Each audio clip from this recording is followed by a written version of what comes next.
Yo, everybody, welcome back to the channel. Today begins our look at the Sonic franchise, a franchise I've been waiting to look at on this channel for a long time. Without further ado, let's get into the video. Let's jam. You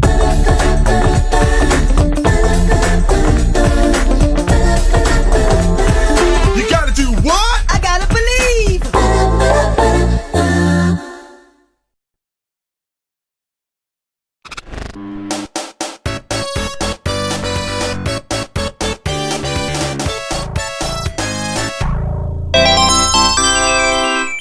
Alright, so I know the history of Sonic has been stated many times before, so I'm going to approach this in a different way. I've been a Sonic fan for a long time, ever since I was a kid. I remember playing Adventure 1 and 2 on the GameCube and getting hooked with each game after the next. The most notable being stuff like the Advanced series, Heroes, Unleashed, and for context for today's review, the Mega Collection.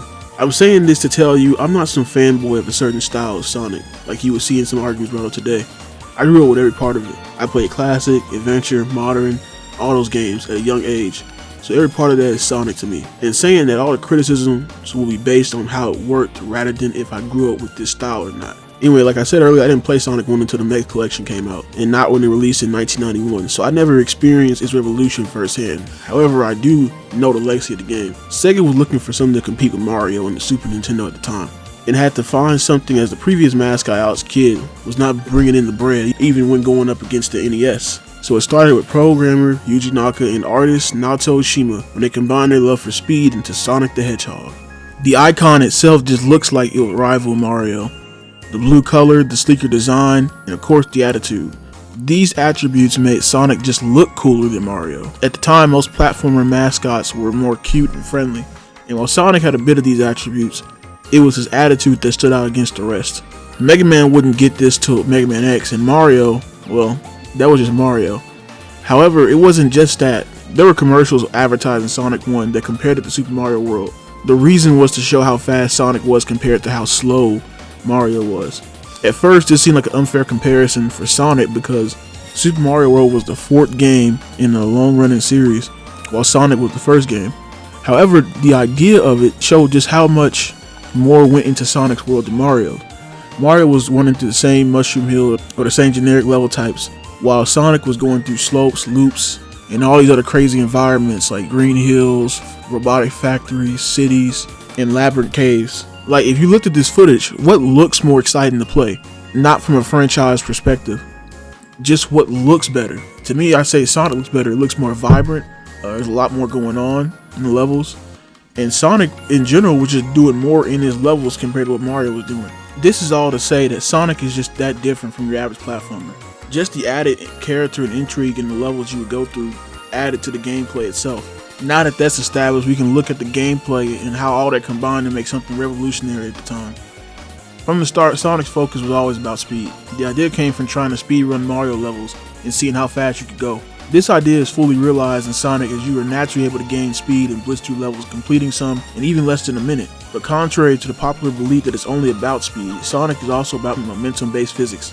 Whether it's rolling into a ball down a hill or gaining speed to jump off a higher slope than normal, the physics are taken into account in every way. This applies to the combat, which involves jumping and rolling onto an enemy. A simple system similar to Mario. However, thanks to the physics system, Sonic with enough speed can perform the badnik bounce, which gives him more speed and height from landing on a badnik, and it's sort of like a double jump in a way. It's a very satisfying technique to pull off.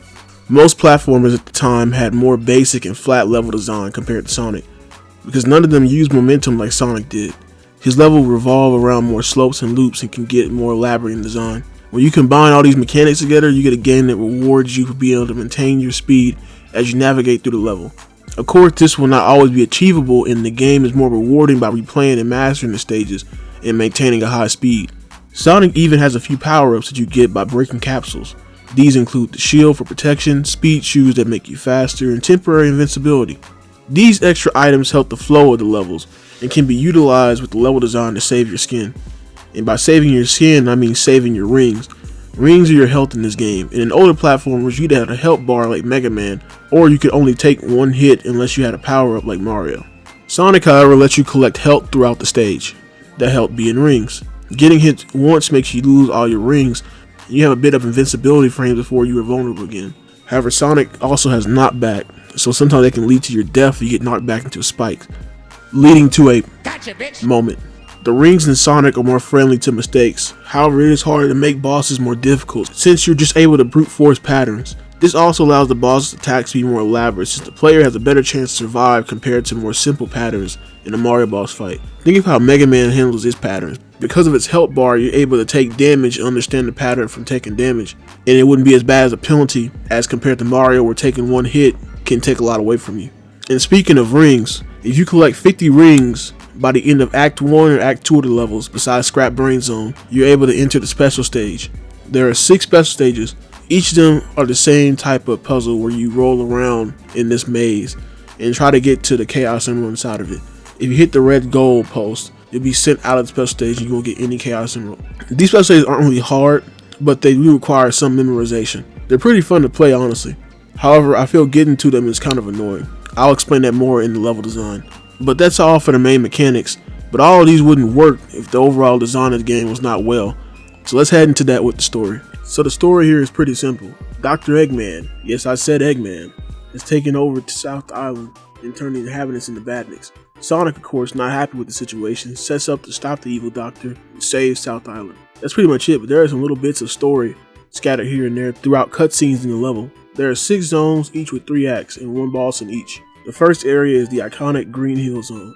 Sonic 1 leaves off a great first impression with the luxurious green hills, sparkling rivers, and the blue sky. The level also introduces the speed very well with plenty of loops and slopes to go off of. In the first act alone, you can see how the level design works with multiple paths, leading top, middle, and bottom. Neither route guarantees full speed, but mixing between them can make a speedy route. Hell, if you're good enough, you can even finish the first act in under a minute. That's not to say that there aren't obstacles though. In Act 2 and 3 there are some spikes on the ground that can kill new players if you try to speed past it. It's good that the level requires some effort from the player, which sets up the rest of the game. The boss here, however, is really easy. You can beat him without taking damage, but most will just brute force it to win. Still a great first level that not only sets a style of Sonic, but is able to show off the mechanics well. The next zone is Marble, and it's one of the slow zones. During development, the team wanted levels that were breeders and slow the player down compared to the speed obtained in the fast levels. But I'm gonna tell you right now, none of these slow levels are breeders. These levels can bring more anxiety and adrenaline than the fast level. And while Marble is the easiest of them, you still have to be vigilant and on your toes. When I was a kid, I couldn't get past this level, or any of the second levels of the classic games. I've seen a few people who say the same. Did you all have the same problem? I think the reason was because of the drastic change in level design. The background is much more dark and calm compared to Green Hill. It kinda looks like the first level from Ultra Beast, another Sega classic. The ancient ruins in the dark dungeon area give this level a more eerie feel. This reflects in the gameplay because Sonic can't just speed through this. You have to navigate traps carefully. Whether it's navigating over lava, or avoiding falling lava, or the spikes and traps that come out the wall, or even the crushing traps. The level is demanding more skill from the player compared to the first. It's for this reason I do like Marble. It may be a bit slow, but it shows off more of the platforming side of Sonic.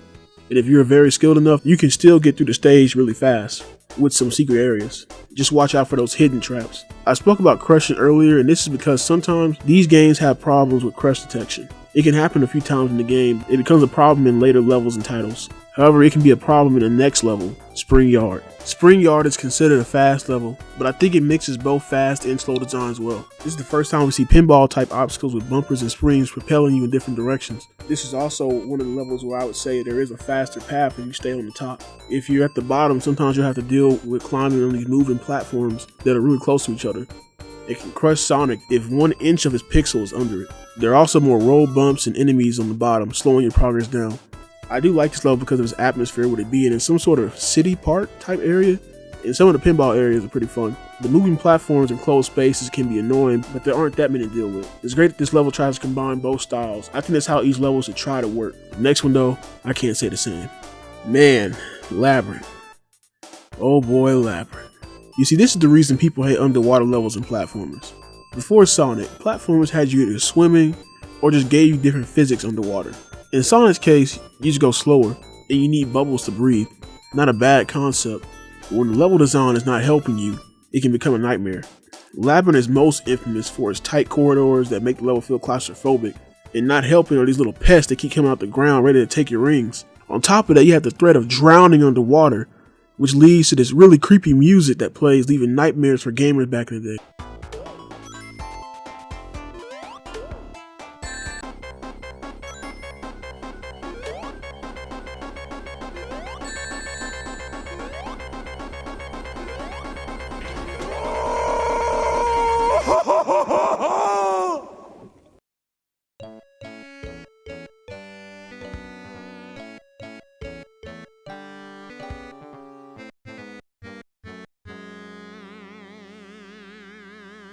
No, I got dead again. This game stinks.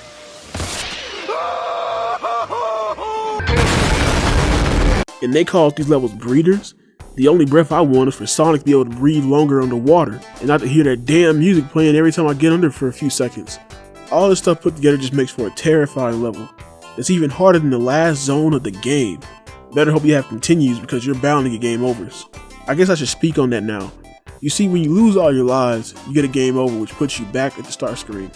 Unless you have a continue, which you can get from getting a high score for a game over. That means if you game over on Labyrinth or any other zone in the game, you had to start back from Green Hill. And while many other games at the time were like this, in the later versions you do have save states, this was not something that you could do in the original game. There were still some outliers though, like Super Mario World, which had a save system. Sonic 1 is just lacking compared to that. I will say though, Sonic 1 is pretty short, so it's not too bad to get a game over. And going to the special stages nearly guarantees you a continue, because they do give you a lot of points, so it sort of balances itself out. However, then the next problem occurs when you're trying to get to a special stage. You see, in a stage like Labyrinth, you can't really collect 50 rings. I mean, there's so much stuff going on, you're barely going to be able to get out with only one. And while not nearly impossible as Labyrinth, it can still be troublesome to keep those rings in Marble and Spring Yard. When I'm trying to hold the rings, I have to go slow. It hinders my progress, because I don't want to get hit by anything. I'm afraid of what enemy or trap is going to pop out at me. And so in a way, it ruins the pace of the game. Even if you had 50 rings before you got hit, you can only get about 30 of them. And that's if you get them all back. For this reason, I say it's better to play the game without trying to hit the chaos emeralds. It really slows down the pacing of the game. Anyway, back to the level of Labyrinth. You know you're getting into some bullshit when the boss is just fighting against the level itself. It's not the worst thing I ever played, but I always dread going through this level on repeat playthroughs. Labyrinth just sucks. Now onto a real breeder, Starlight Zone. Starlight Zone is actually easier than Green Hill Zone, but it has a very great vibe with the city night lights and the very relaxing and calm music that gives off a smooth feel when you're going through the level. It's also the zone where you can get the most speed with many big loops and long slopes scattered throughout the level. There's not much to say on this level since it's just that, a breeder, but it's a very nice one, especially after Labyrinth. I will say though, the placement of the zone is kind of weird, considering the two zones it is placed between, but it works as a good resting point and a calm before the storm. Now for the final zone, Scrap Brain. While not as hard as Labyrinth, Scrap Brain comes with many gizmos and gadgets that want to turn you into mincemeat. This is also the only zone to switch backgrounds between each act as you go deeper into Eggman's base. If you are not careful, the floor will remove itself from under you and you'll get set on fire or electrocuted by the machinery. This level is a good challenge testing your skills from the whole game. And by the second act this time, we're already at Eggman.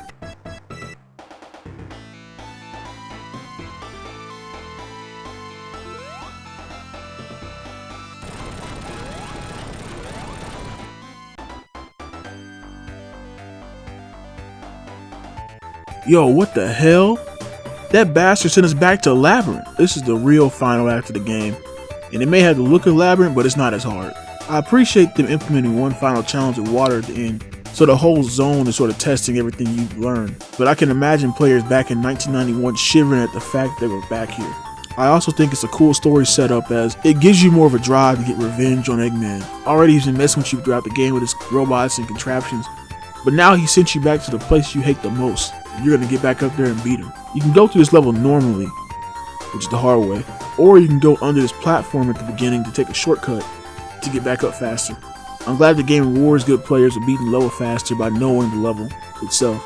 Finally, we're at the final zone, which is just the last boss fight. The tension is high and you have no rings, but you also want to beat this bastard for making you go back to that Labyrinth hell.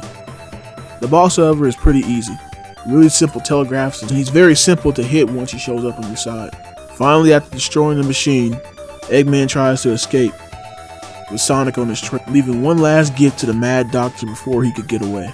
At the end, Sonic runs back to Green Hill, and depending on if you got the Chaos Emeralds or not, you are able to see flowers growing. That's right, getting all the emeralds just gets you flowers in the ending. Flowers. Really worth it, huh? I know with these extras it's also about the journey and not the end, but when the journey is not that fun to begin with, there better be a good reward to compensate, and in this case it's not. The special stages themselves are pretty alright to go through, but it's getting to them that's the problem. And I'm not about to ruin the pace of the game just to get that ending. And all that's left is the credits. As a whole, I do enjoy the game. I feel though going for extras sort of kills the experience. I have more fun just playing the levels rather than holding on the rings. You can't even get the special zones once you're in Scrap Brain. Really, Green Hill and Starlight are the best when it comes to getting the emeralds, but that's only 4 of 6. You might get it in Marble or Spring Yard if enemy or Spike Trap doesn't take it away from you, but don't even bother trying to get it in Labyrinth. Besides that, I think the game has a difficulty problem in making fast and slow levels come after each other. You end up having easy levels near the end and hard levels near the beginning.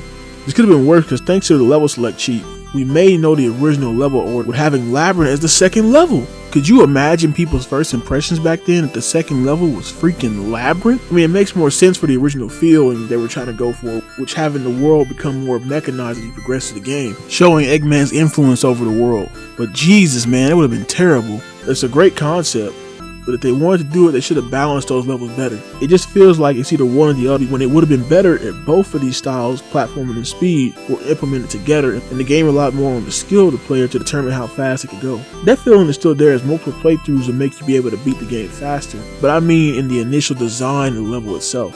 If the level is supposed to slow you down, you still feel that no matter how fast you're trying to go. You can't change that. But you see, the platforming is still great and it's very satisfying to pull out thanks to the great physics system in the game. And this is the key to what makes this style of Sonic work so well. Not to mention how good the soundtrack of this game is. I hear the Genesis music get a lot of flack for some of the songs sound like farts and bubbles, but I find that further from the truth. I still find myself listening to these tracks because they reflect different moods and tones, from energetic to calm and relaxing. In one case with Scrap Brain, it manages to feel like factory work music with some creepy undertones with the heartbeat going on in the background. It really sets the tone for the evil machinations Eggman has made. The music feels more natural in each setting of the levels and reflects the atmosphere. Just listen to it.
So overall, Sonic 1 is still a good game to play, but I feel it has some issues that hold it back.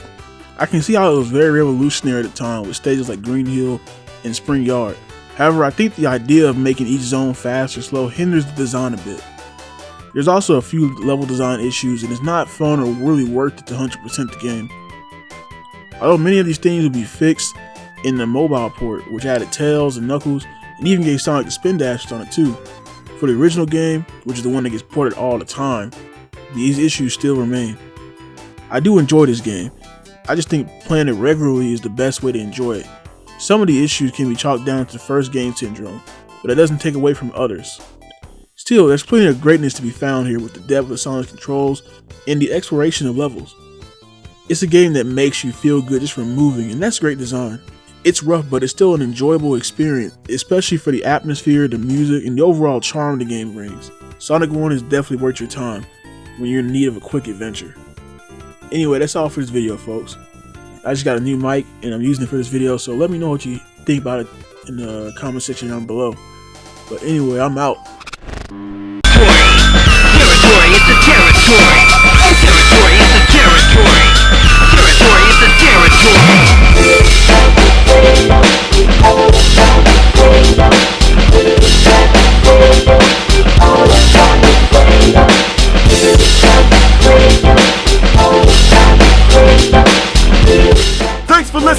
on. We'll be seeing you again soon.